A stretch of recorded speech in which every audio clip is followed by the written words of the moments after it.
فرافر، دروازه شهر من، تو را آغاز می نامم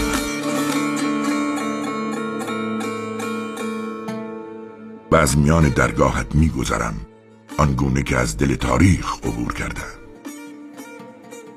از میان درگاهت می گذرم، آنگونه که در خانه نیاکانم بر من گشوده می شود. فرافر.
قلعه سرگزد یکی از همان دژهای غیر قابل نفوذ در دوران سلجوقی و صفویه است.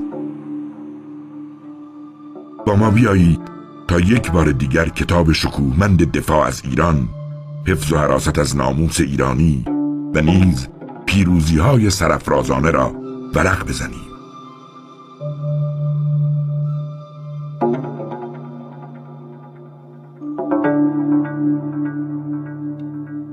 قلعه سرگزد معروف به بزرگی دژی ساخته از خشت و گل، تکیه داده بر سینه کویر و تکیهگاه مردمان کویر.